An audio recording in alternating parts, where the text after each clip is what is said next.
O habang bata ka, sugal lang na sugal. Risk everything. Itaya mo lahat. Alam mo kung bakit? Hampas lupa ka naman eh. Wala ka pang kahit ano. Kung matalo ka, magkano matatalo sa 1,000? Magkano matatalo sa iyo? 5,000?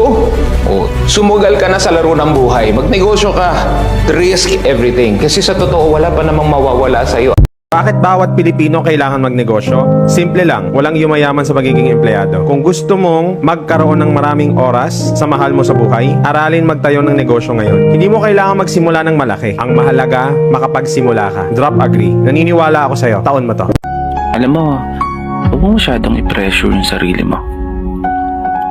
Kasi minsan, sa sobra nating pagmamadali, dun tayo lalong mas nagkakamali. Enjoyin mo lang at maging maingat ka sa bawat takbang. Kalmahan mo lang, mararating mo rin yan.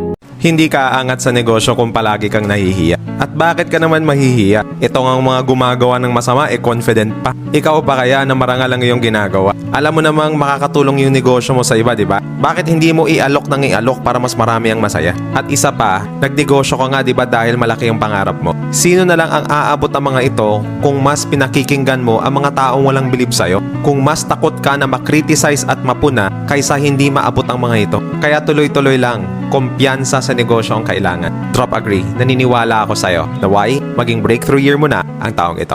Number 3 is work hard to the point na wala ka ng oras magdrama. Ang mga taong madadrama, maraming bakanting oras. Kaya dapat dumating ka sa point, madikit ka na lang sa kama mo, tulog ka na. Tapos nagmamadali kang gumising kasi ang dami pang gagawin. Ang mundo, napakasimple lang naman po talaga. Tayo lang napapakomplikado. Sabi nga, mahilig lang ang tao magdahilan. Paulit-ulit ko na pong nagawa yan. Paulit-ulit na po nangyari. Lahat naman tayo, nagkakaroon tayo ng zero moments sa buhay natin. Zero moments sa kaibigan, sa negosyo. Ang nag-iiba lang talaga sa totoo lang yung resulta. Kasi end of the day, sa bawat dapa mo, yung susunod na tayo mo, mas malayo ka na kung nasaan ka na dapa dati.